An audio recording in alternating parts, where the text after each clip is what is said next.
Hello students. आज हम पढ़ेंगे यूनियन एंड इट्स टेरिटरीज। तो पार्ट वन में है ये। कॉन्स्टिट्यूशन के कौन से पार्ट में है? पार्ट वन में आर्टिकल है 1 to 4, यानी कि 1 2 3 4 आर्टिकल्स को यही कॉन्स्टिट्यूट करता है। मैंने आपको आर्टिकल्स की लिस्ट पढ़ाई थी इससे पहले, अब मैं आपको इनके बारे में डिटेलिंग में पढ़ाऊंगी। इसके बाद आर्टिकल 1 में देखेंगे भारत को दिया गया है ए यूनियन ऑफ स्टेट्स। देखिए क्या कहा गया है कि जो जितने भी स्टेट्स हैं उसका एक यूनियन है जिसका नाम है भारत, इंडिया। तो टेरिटरी ऑफ इंडिया के बारे में पढ़ेंगे। देखिए तीन टाइप्स से टेरिटरी है इंडिया की। First is the territories of states, यानी कि जितने भी स्टेट हैं उनकी टेरिटरी, वो उनका जो क्षेत्र है। एक है the union territories in first schedule, यानी कि इंडिया के जो फर्स्ट शेड्यूल में यूनियन टेरिटरीज दी गई है ना उसके बारे में। और इसके बाद एक्वायर्ड टेरिटरीज। तो इस तीन टाइप से इंडिया की टेरिटरी को डिवाइड किया गया है। कुछ वो टेरिटरी आती है जिनको इंडिया ने एक्वायर कर लिया है। तो आर्टिकल 1 डिस्क्राइब करते हैं इंडिया को कि इंडिया एक यूनियन ऑफ स्टेट्स है, ना कि फेडरेशन ऑफ स्टेट्स है। ठीक है, फेडरेशन ऑफ स्टेट्स का कहीं नाम नहीं है इंडिया का कि फेडरेशन ऑफ स्टेट्स, यानी कि अलग अलग पावर जिस तरीके से दी गई हैं। ये क्या है? यूनियन ऑफ स्टेट्स है। Not a right to states to secede from it.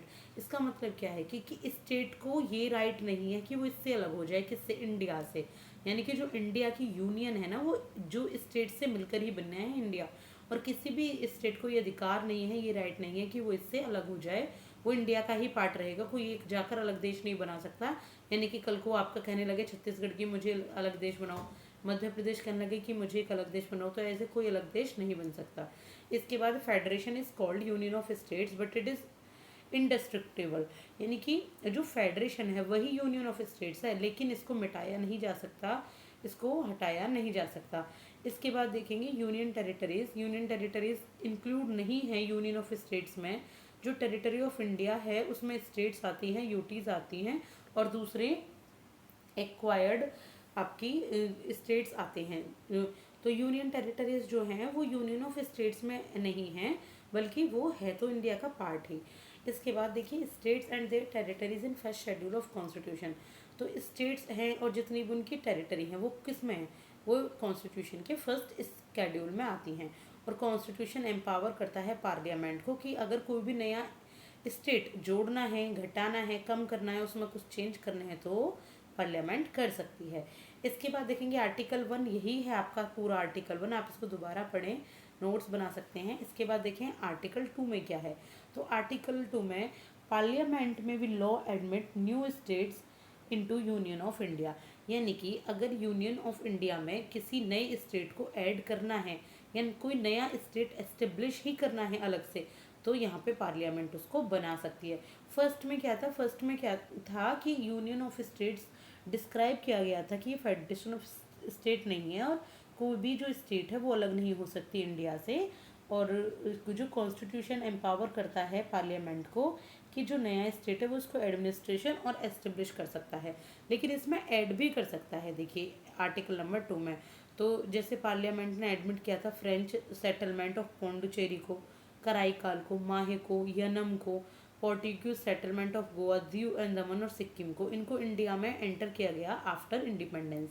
इसके बाद देखिए आर्टिकल 3 एम्पावर करता है पार्लियामेंट को कि ये कोई भी नया स्टेट बना सकते हैं और जो भी पहले से स्टेट है उनकी बाउंड्रीज को भी ऑल्टर कर सकते हैं। जैसे कि आपके तेलंगाना और हैदराबाद में थोड़ा वो किया गया, आपका आंध्र प्रदेश में अलग कर दिए गए थे, तो इस तरीके से और बाउंड्री को ऑल्टरनेट करा जा सकता है किसके द्वारा? पार्लियामेंट के द्वारा। ये आर्टिकल नंबर 3 में है।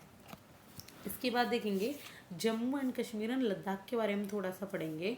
तो देखिए जो सेंट्रल गवर्नमेंट है अक्टूबर 31 2019 को फॉर्मली एक लेजिस्लेशन यहाँ पे अप्रूव किया गया, एक इम्प्लीमेंट किया गया एक लॉ कि पार्लियामेंट के द्वारा कि अगस्त 2019 को जम्मू एंड कश्मीर 2 यूटीज़ में बदल जाएगा।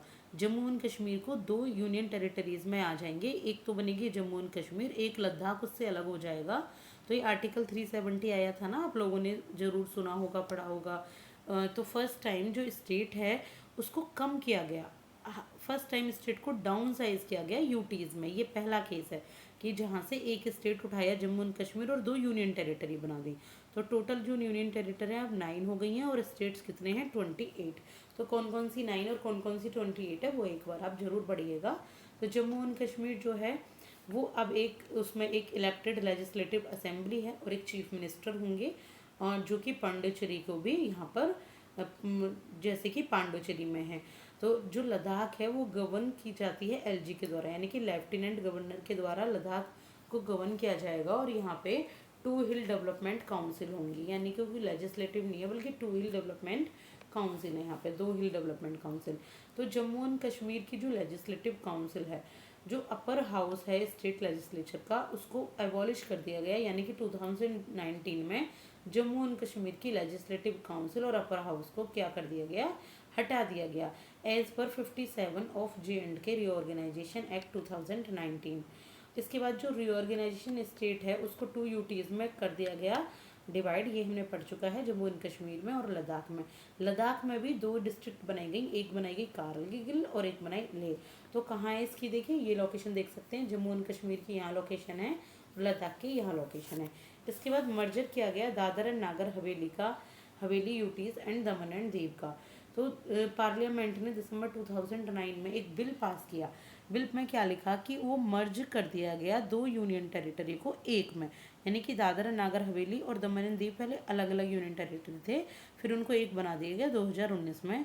राज्यसभा ने दादर एंड नागर हवेली और दमन एंड दीव का जो बिल है 2019 का, वो वॉइस वोट के थ्रू, यानी कि वॉइस वोट जैसे हाँ ना में, ना कि कोई बटन दबा के, इस तरीके से पास किया। और जो आपकी लोकसभा है उसने ऑलरेडी पास कर दिया था, क्योंकि देखिए जिस गवर्नमेंट की मेजोरिटी होती है लोकसभा में ही होती है, तो वो तो ऑलरेडी पास ही कर देंगे जो भी बिल आया था। कब, नवंबर 27 2019 को, यानी कि राज्यसभा में बाद में पेश किया गया। हेडक्वार्टर रखा गया इसका दमन, और इसकी लोकेशन कहाँ है, गुजरात और मुंबई के बीच में।